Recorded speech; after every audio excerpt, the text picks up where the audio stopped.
BS99 news కి స్వాగతం. Bulletin ముందుగా హెడ్లైన్స్ చూద్దాం. కాంగ్రెస్ పార్టీ సీనియర్ నేత సేరి సతీష్ రెడ్డి ఆధ్వర్యంలో ప్రజాపాలన విజయోత్సవ వేడుకలు. 100 రోజుల విస్తృత ప్రచార కార్యక్రమాన్ని కేంద్ర మంత్రి కిషన్ రెడ్డి ప్రారంభించారు.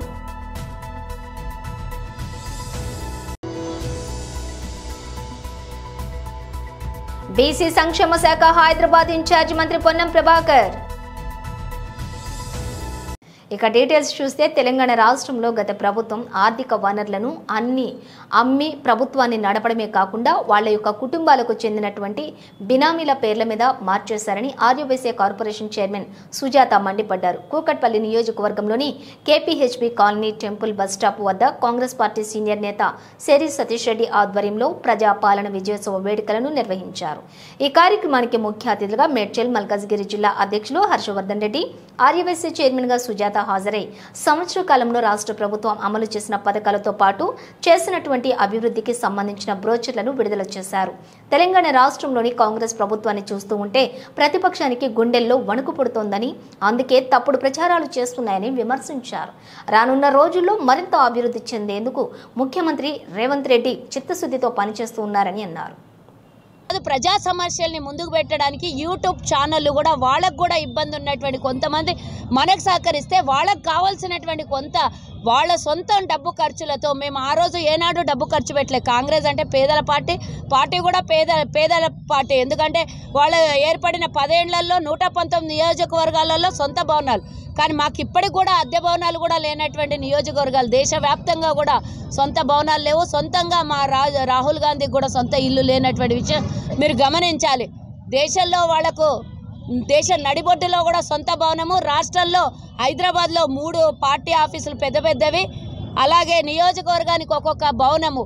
ఈరోజు గురుకుల భవనాలని, గురుకుల హాస్టళ్ళు కూడా అద్దె భవనాలలో ఉంటుంటే వాళ్ళు సొంత భవనాలు కట్టుకొని కులుకుతున్నటువంటి విషయం గమనించాలి.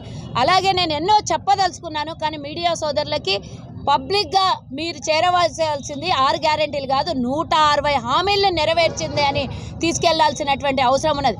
ఎందుకంటే ఖమ్మంలో మనం ఒక స్టేషన్ని ప్రారంభించినాం, ఒక బ్రిడ్జిని ప్రారంభించినాము. అలాగే నారాయణపేట ఎత్తిపోదల పథకానికి 4,500 కోట్లు ఇచ్చినాము. అంతేకాకుండా మొన్న వరంగల్కి 5,000 కోట్లను కేటాయించినాము. అక్కడ ఎయిర్పోర్టును కూడా ప్రారంభిస్తామని శంకుస్థాపన చేయడం కూడా జరిగింది. ఇలా 1-2 రాష్ట్ర వ్యాప్తంగా చెప్పినవి చెప్పనివి చెప్పాల్సినవి 160 మేము నెరవేర్చినటువంటి ఎంత 365 రోజుల్లో కాంగ్రెస్ డబ్బులు లేకున్నా, ఆర్థిక ఇబ్బందులైనా 1వ తారీఖు జీతాలు ఇవ్వడమే కాకుండా 1వ తారీఖు పెన్షన్లు కూడా టంచుగా వాళ్ళ అకౌంట్లలో పడుతున్నాయి. ఈ రోజు అంటే ఇచ్చిన మాట, గతంలో ఇచ్చినటువంటి మాటను నెరవేరుస్తోంది కాంగ్రెస్ అనేది ఒక్కసారి వాళ్ళకి తెలియజేయాల్సినటువంటి అవసరం ఉన్నది. టీబీ ముక్త భారత్ అభియాన్ కార్యక్రమంలోని భాగంగా ఎర్రగడ్డలోని టీబీ హాస్పిటల్ STDTలోని జాతీయ టీబీ నిర్మూలన లక్ష్యంగా తెలంగాణలోని 9 జిల్లాల్లో క్షయవ్యాధి నిర్మూలన కోసం 100 రోజుల విస్తృత ప్రచార కార్యక్రమాన్ని కేంద్ర మంత్రి కిషన్ రెడ్డి ప్రారంభించారు. ఈ సందర్భంగా కేంద్ర మంత్రి బీజేపీ తెలంగాణ రాష్ట్ర అధ్యక్షులు కిషన్ రెడ్డి మాట్లాడిన ముఖ్య అంశాలు: దేశంలోని సంపూర్ణ క్షయవ్యాధి నిర్మూలన కోసం నరేంద్ర మోదీ ప్రభుత్వం అనేక కార్యక్రమాలు చేపట్టింది. నరేంద్ర మోదీ ప్రధానిగా బాధ్యతలు చేపట్టిన తర్వాత సుమారుగా 22,000 కోట్ల ఖర్చుతో దేశమంతా క్షయవ్యాధి నిర్మూలన కార్యక్రమాలు చేపట్టింది. క్షయవ్యాధి పట్ల ఉన్నటువంటి అపోహలను తొలగించడంతో పాటుగా సమాజాన్ని జాగృతి చేయడం ద్వారా వ్యాధిని అరికట్టి నిర్మూలించవచ్చు. తొలుత నుంచే వ్యాధిని గుర్తించి చికిత్స తీసుకుంటే సమూలంగా క్షయవ్యాధి నుంచి విముక్తి పొందవచ్చు.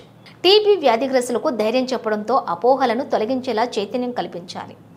దేశవ్యాప్తంగా 347 జిల్లాల్లోని 100 రోజుల నిక్షయ్ శిబిర్ ప్రచారం నిర్వహించబడుతుంది. కేంద్ర ప్రభుత్వం చికిత్స పొందుతున్నటువంటి సమయంలోని రోగులకు బీటీ ముక్త్ భారత్ అభియాన్ PMTBMBA ద్వారా చర్యలు చేపట్టింది.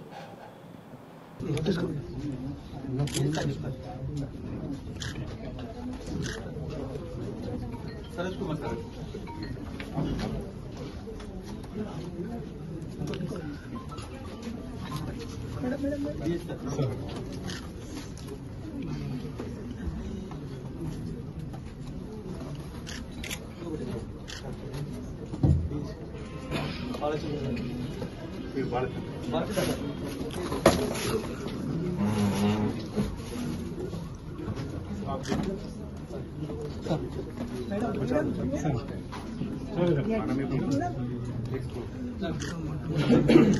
I request Dr. Ravindra Nayak Garu, Director of Public Health and Family Welfare, Telangana Government, to kindly give vote of thanks.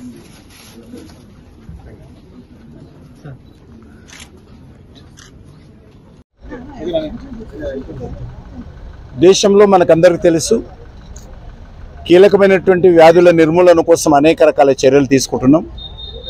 అందులో పోలియో నిర్మూలన కోసము భారత ప్రభుత్వము తీసుకున్నటువంటి చర్యలు దేశంలో ఉన్నటువంటి రాష్ట్ర ప్రభుత్వాలు కానీ ప్రజలు కానీ ఎన్జిఓలు కానీ డాక్టర్లు కానీ అంగన్వాడీ టీచర్స్ కానీ లేకపోతే వైద్య సిబ్బంది కానీ అందరి కృషి కారణంగా ఈరోజు పోలియో నిర్మూలన దిశ వైపు భారతదేశం ముందుకెళ్తా ఉంది. పోలియో పూర్తి స్థాయిలో నిర్మూలన జరిగింది.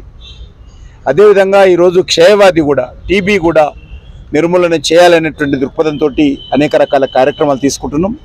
దీంట్లో కూడా ఒక బస్తీలో అంగన్వాడీ టీచర్స్ నుంచి మొదలు పెడితే ఉన్నత స్థాయి అధికారుల వరకు కూడా ప్రజాప్రతినిధులు ఎన్జిఓస్ అందరూ కూడా భాగస్వాములు చేస్తూ ఉన్నాం. దానికోసం శంషాబాద్ మున్సిపాలిటీ పరిధిలోని బెంగళూరులో జాతీయ రహదారికి ఇరువైపులా ఫుట్పాత్లు ఆక్రమించి వ్యాపార సముదాయాలు ఏర్పాటు చేసుకున్నటువంటి వ్యాపార సముదాయాలపై హెచ్ఎండిఏ అధికారులు కొరడా జులిపించి వ్యాపార సముదాయాలను నేలమట్టం చేశారు. మరొకమారు ఫుట్పాత్ ఆక్రమించి వ్యాపార సముదాయాలు ఏర్పాటు చేసుకుంటే చట్టపరమైన చర్యలు తీసుకుంటామని అధికారులు హెచ్చరించారు. అపర్ణ మేడం వచ్చినప్పుడు మీరు ఏమైనా చేసుకోకుండా అంటే వచ్చేసాం. ఇవన్నీ కన్స్ట్రక్షన్ చేస్తాం. మాకు ఒక టైం, మాకు పని అండి, మాకు టైం ఇవ్వండి, వెకేట్ చేస్తాం. మా చెప్పులు మాకు ఇచ్చేయండి, వెళ్ళిపోతాం. దౌర్జన్యం చేసి చెప్పాలి కదా, ఒక మాట చెప్పాలి కదా. మాకు మీరు డబ్బులు ఇచ్చారా నాకు చెప్పు ఒక మాట.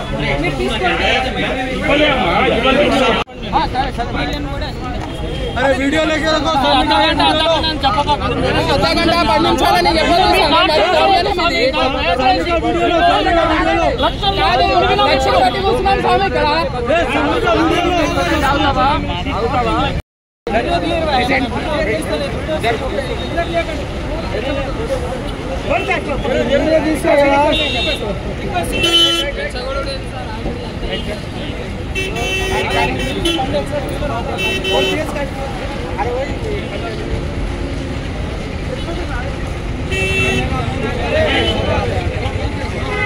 తెలంగాణలో కాంగ్రెస్ ప్రభుత్వం ఏర్పడి ఏడాది పూర్తయిన సందర్భంగా ఈరోజు చార్మినార్ ముందు ఏర్పాటు చేసినటువంటి ప్రజా విజయోత్సవాలు కార్యక్రమంలో ముఖ్య అతిథిగా పాల్గొన్న రవాణా శాఖ మరియు బీసీ సంక్షేమ శాఖ హైదరాబాద్ ఇన్ఛార్జ్ మంత్రి పొన్నం ప్రభాకర్.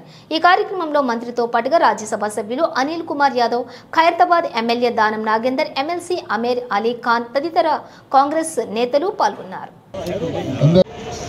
తెలంగాణ రాష్ట్ర లైబ్రరీ చైర్మన్ రియాజ్ భాయ్ గారికి, కార్యక్రమ నిర్వాహకులు, ఈ ప్రాంత కాంగ్రెస్ పార్టీ అభ్యర్థులుగా పోటీ చేసినటువంటి వ్యక్తులు, ఈ ప్రాంత సీనియర్ నాయకులు, నాతో పాటు ఈ కార్యక్రమంలో పాల్పంచుకుంటున్నటువంటి రాజ్యసభ సభ్యులు సోదరు అనిల్ గారు, పెద్దలు, మా అందరికీ ఎన్ఎస్సీ నాయకులు ఇప్పటి నుంచి అనేకంగా మార్గదర్శకత్వం ఇచ్చినటువంటి నాగేంద్రన్న గారు, శాసన మండలి సభ్యుడు అమీర్ అలీ ఖాన్ గారు, ప్రదేశ్ కాంగ్రెస్ ఈ ప్రాంత ఇన్ఛార్జ్ వరలక్ష్మి గారు, వేదిక మీద ఉన్న పెద్దలు, ఇక్కడికి విచ్చేసినటువంటి ఆ కాంగ్రెస్ కుటుంబ సభ్యులు, ఈ పాత నగర ప్రజానికానికి అందరికీ తెలంగాణ ప్రభుత్వం ఏర్పడి నేటికి ఒక సంవత్సరం 3వ తారీఖు డిసెంబర్ 2023 నాడు ఫలితాలు వచ్చినప్పటికీ 7వ తేదీ నాడు లాల్ బహదూర్ స్టేడియం సాక్షిగా రేవంత్ రెడ్డి గారు ముఖ్యమంత్రిగా, బట్టి విక్రమార్క గారు ఉప ముఖ్యమంత్రిగా, మేమంతా మంత్రులంగా తెలంగాణ ప్రజల ఆకాంక్షలకు అనుగుణంగా ప్రజాపాలన ఏర్పడ్డది.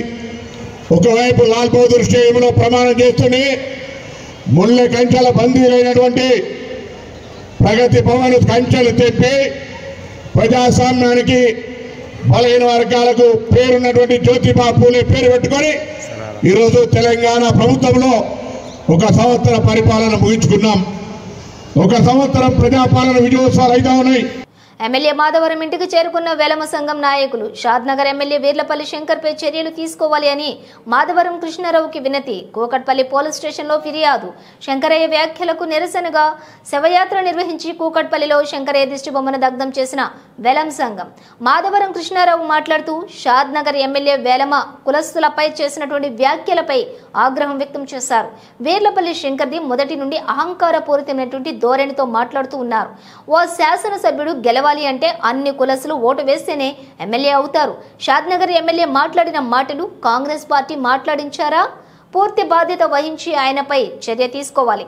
కులాలను కించపరుస్తూ మాట్లాడితే తగిన బుద్ధి చెప్తాం.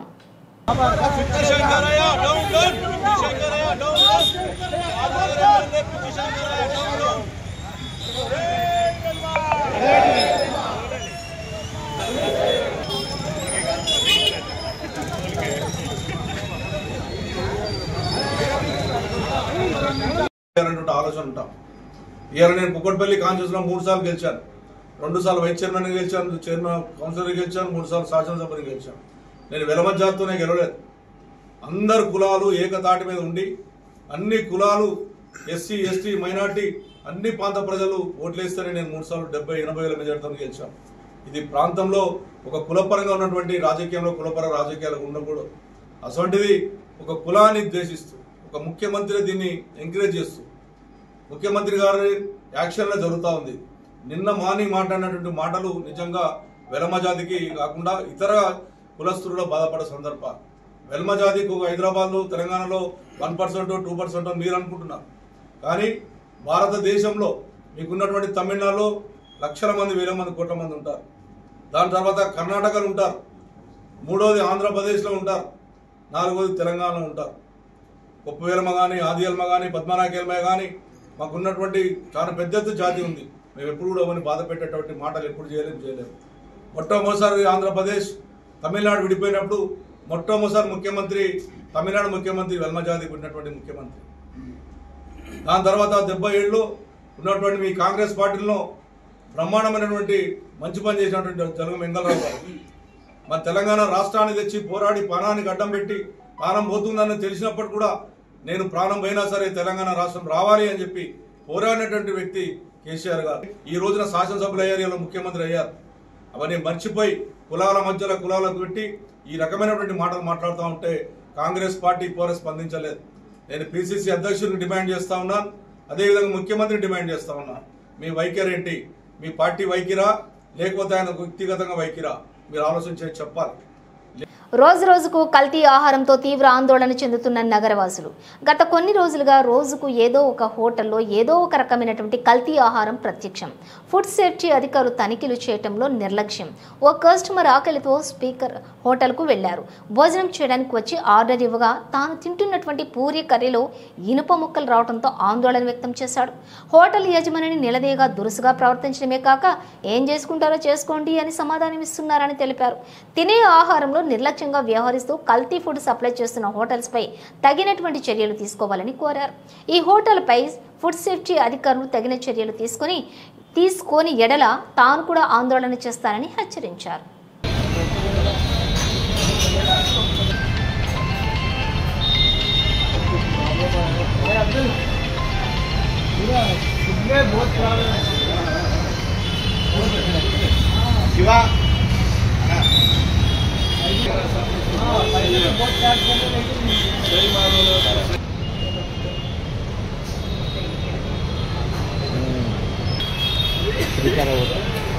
ఈరోజు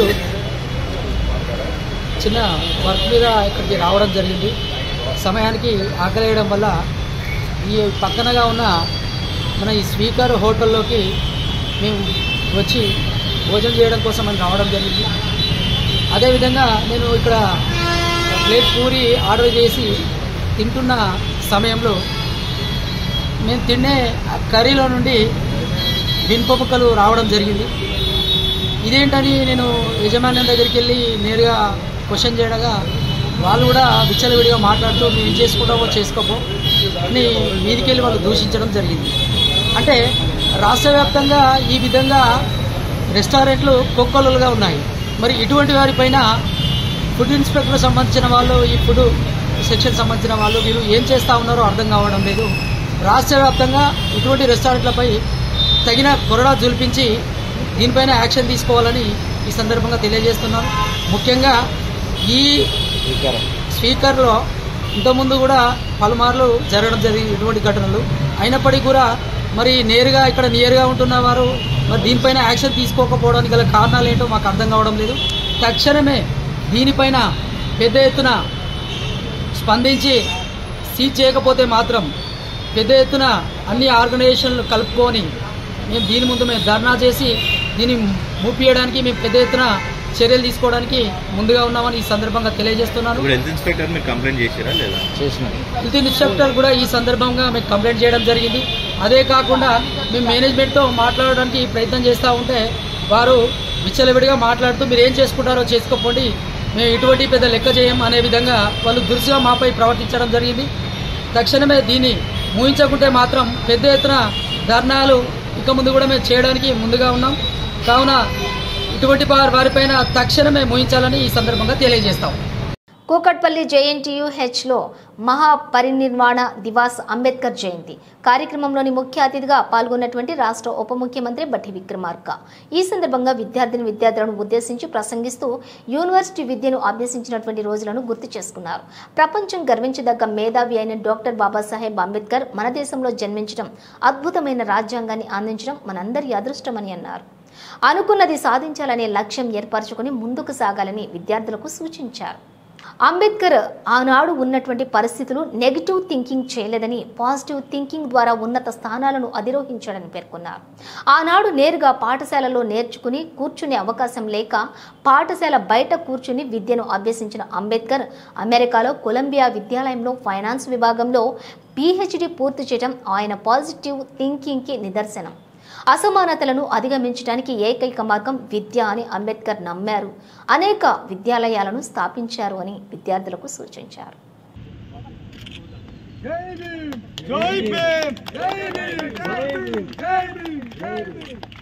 बोलो जोर से बोलो जय भीम जय भीम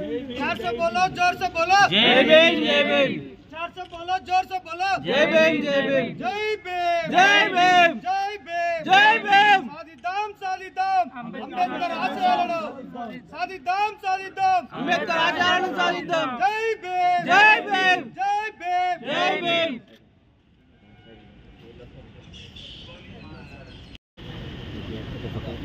फोटो కూడా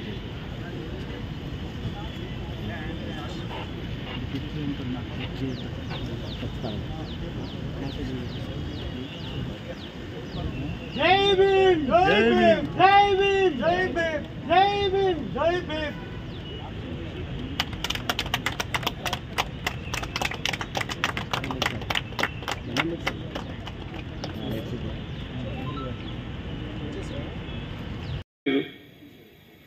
కానీ ఆయన సాధించాడు. ఈరోజు ప్రభుత్వాలు పాఠశాల పెడతా ఉన్నాయి. భారత రాజ్యాంగం ద్వారా ఈక్వల్ ఆపర్చునిటీస్ క్రియేట్ చేయడం కోసం ప్రయత్నం చేస్తూనే ఉన్నాం. కావాల్సిన ఫెసిలిటీస్ అన్నీ ఇస్తూ ఉన్నాం. మరి అంది వచ్చినటువంటి అవకాశాలన్నీ అంటే ఈరోజు ఒకసారి ఆలోచన, ఈరోజు ఇంటర్నెట్ ఉంది, మొబైల్ ఫోన్ ఉంది, కొలంబియా యూనివర్సిటీ ఎక్కడుందో ఒక్క నిమిషంలో తెలుసుకునే పరిస్థితి ఉంది. మరి ఆ రోజుల్లో ఆయన కొలంబియా యూనివర్సిటీ పోయిన రోజుల్లో అమెరికా ఎక్కడుందో ఎవడికి తెలియదు. నెట్ లేదు, మొబైల్ ఫోన్ లేదు, ఆన్లైన్లో అప్లికేషన్ పెట్టుకోవటం లేదు. ఏడ పోస్ట్ కార్డు రాస్తే ఎన్ని నెలల తర్వాత ఆ కార్డు ఆడిపోయి ఆయన అక్కడ అడ్మిషన్ చూసేవాళ్ళు ఈయన చూసి ఆ కార్డు చూసి మళ్ళీ వీరికి పంపించి వీరికి రిప్లై వచ్చి వీరి నుంచి పోవాలంటే దారెత్తుకుంటూ ఓడల్లో బయలుదేరి వెళ్ళి ఆ కొలంబియా యూనివర్సిటీ దాకా పోయాడు. అన్ని ప్రతికూల పరిస్థితుల్లో ఆయన వాటన్నిటినీ విజయంగా మార్చుకొని ఆడదా సాధించుకొని వచ్చి మనందరినీ నాలాగా ఎదగండి అని చెప్పి అవకాశం ఇచ్చి రాజ్యాంగం అందించి మనకు వెళ్ళిపోయాడు. ప్రభుత్వం సాధ్యమంతో ప్రయత్నం చేస్తుంది. మరి మనమందరం కూడా ఆ ప్రయత్నాన్ని అందిపుచ్చుకొని ఆ స్థాయిలో ముందుకు పోవాల్సిన అవసరం ఉందనే నేను మీ అందరికి కూడా నేను విజ్ఞప్తి చేస్తూ ఉన్నాను. ఏ ఒక్క అవకాశాన్ని కూడా వదులుకోవద్దు. మీరు JNTU లాంటి యూనివర్సిటీలో చదువుకున్నటువంటి విద్యార్థులు నిజంగా ఇది గొప్ప అవకాశం. ఈ అవకాశాన్ని వదులుకోవద్దు. దీని ద్వారా అనేక రకాలైనటువంటి గొప్ప వ్యక్తులుగా మీరు ఎదిగి ఈ దేశానికి ప్రపంచానికి కూడా ఒక మార్గాన్ని చూపించాలనేటువంటి ఆలోచనతో నేను అందుకోసం వచ్చాను మీ అందరితో మాట్లాడటానికి. ఇవాళ రాష్ట్ర ప్రభుత్వం బాబాసాహెబ్ అంబేద్కర్ గారు చెప్పినటువంటి మార్గాన్ని అమలు చేయటం కోసమే మేము ఈ రాష్ట్ర మంత్రి మండలి రేవంత్ రెడ్డి గారు ముఖ్యమంత్రిగా, నేను ఉప ముఖ్యమంత్రిగా, ఆర్థిక శాఖ చూస్తున్నటువంటి వ్యక్తిగా, ప్లానింగ్ శాఖ చూస్తున్నటువంటి వ్యక్తిగా మా మంత్రి మండలి మొత్తం కూర్చొని ఆలోచన చేసి అక్రమంగా తరలిస్తున్న 26 కిలోల గంజాయిను శామీర్పేట పోలీసులు స్వాధీనం చేసుకున్నారు. పేట్ బషీరాబాద్ ఏసీపీ రాములు నిర్వహించిన మీడియా సమావేశంలో మాట్లాడుతూ పక్కా సమాచారంతో మేడ్చల్ జోన్ ఎస్ఓటీ శామీర్పేట పోలీసులు శామీర్పేట మండలం మజీద్పూర్లోని ఓపెన్ వెంచర్లో ఒడిశా రాష్ట్రానికి చెందిన 7 ముఠా సభ్యుల నుండి ఓ కారులో 14 ప్యాకెట్లలో ఉన్నటువంటి 26 కిలోల గంజాయిని స్వాధీనం చేసుకున్నారు. 7 ముఠా సభ్యుల్లో నయన్దాస్, అనికేష్ సింగ్, రోహిత్, దాల్వల్ ఎలాకేష్, రాజ్ సింగ్, గీతా మండల్, రితా మిస్త్రీ, ఒక మైనర్ బాలికలను కూడా అదుపులోకి తీసుకున్నారు. వీరి వద్ద నుంచి 4 సెల్ ఫోన్లు, 1 కారు, 2 ద్విచక్ర వాహనాలను కూడా స్వాధీనం చేసుకున్నామని ఏసీపీ రాములు తెలిపారు. చాకచక్యంగా మాదక ద్రవ్యాలను తరలిస్తున్నటువంటి ముఠాను పట్టుకున్న మేడ్చల్ జోన్ ఎస్ఓటీ శామీర్పేట పోలీసులను ఏసీపీ రాములు అభినందించారు. ఈ కార్యక్రమంలోని శామీర్పేట సీఏ శ్రీనాథ్, డిఐ గంగాధర్, ఎస్ఐలు, పోలీస్ సిబ్బంది పాల్గొన్నారు. ఇటువంటి గాంజాకి అలవాటు పడి పిల్లల భవిష్యత్తు చాలా వరకు కూడా స్టూడెంట్స్ కానీ చిన్న పిల్లలు డ్రాప్ అవుట్ అయిన వాళ్ళు కూడా ఈ గాంజాకి అలవాటు అయిపోయి వాళ్ళ జీవితాలను వాళ్ళు ఎవరికి వినకుండా ఒక సపరేట్ ఒక లోకంలోకి వెళ్ళిపోతున్నారు. వాళ్ళు సమాజానికి దూరం అయ్యే విధంగా జరుగుతుంది. దానివల్ల వాళ్ళ ఫ్యామిలీస్, వాళ్ళ ఆర్థిక పరిస్థితులు కూడా, ఆరోగ్యాలు కూడా చెడిపోతున్నాయి. వాళ్ళే కాకుండా ఒక చిన్న రోగం వస్తే ఎట్లా స్ప్రెడ్ అవుతుందో వీళ్ళ వల్ల సమాజానికి కూడా చాలా చాలా ఎఫెక్ట్ అవుతుంది. కాబట్టి మీ ద్వారా వాళ్ళ పేరెంట్స్ కానీ ఇంకా సమాజంలో ఉన్న పెద్ద మనుషులకు అందరూ కూడా విన్నపం ఏంటంటే ఎటువంటి ఇన్ఫర్మేషన్ మీకు దొరికిన పోలీసుకు ఆ సమాచారం అందించి మాకు సహకరించేస్తే మేము ఇటువంటి ఫర్దర్గా జరగకుండా చూస్తాం. ఇప్పటి కూడా చాలా వరకు వీళ్ళు ఈ ప్లాన్ చేసుకుని రావడానికి కారణం కూడా ప్రతిసారి పోలీసు ఓవరాల్ ఇదే హ్యాండ్ అవుతుంది. వాళ్ళు ఏ విధంగా తీసుకుని కానీ పట్టుకుంటున్నాం. కాబట్టి వీళ్ళు ఒక ప్లాన్ వేసుకుని వచ్చారు. అటువంటి ఏదైనా సరే మేము మాకు ఇన్ఫర్మేషన్ ఇస్తే మీ యొక్క సమాచారం గోప్యంగా ఉంచుతాం. అటువంటి భయాలు ఏముండవు. మీకు సంబంధించి మేము ఒక విభాగం ఉంది ఇక్కడ, డీసీ అని చెప్పేసి దాన్ని మన తెలంగాణ ప్రభుత్వం ఏర్పాటు చేసింది. దాంట్లో నెంబర్ వచ్చేసి మీకు మళ్ళీ నేను చెప్తాను. ఆ నెంబర్తో కాల్ చేసిన, ఆ ఇన్ఫర్మేషన్ ఇచ్చిన మేము తక్షణమే రెస్పాండ్ అవుతామని చెప్పేసి మీ ద్వారా మేము వినిపించుకుంటున్నాం. బులెటిన్ ముగించే ముందు హెడ్లైన్స్ మరోసారి. కాంగ్రెస్ పార్టీ సీనియర్ నేత సేరి సతీష్ రెడ్డి ఆధ్వర్యంలో ప్రజాపాలన విజయోత్సవ వేడుకలు. 100 రోజుల విస్తృత ప్రచార కార్యక్రమాన్ని కేంద్ర మంత్రి కిషన్ రెడ్డి ప్రారంభించారు.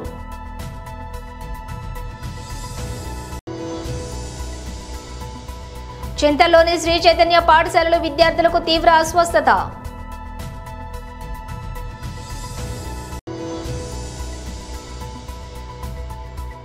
బీసీ సంక్షేమ శాఖ హైదరాబాద్ ఇన్ఛార్జ్ మంత్రి పొన్నం ప్రభాకర్.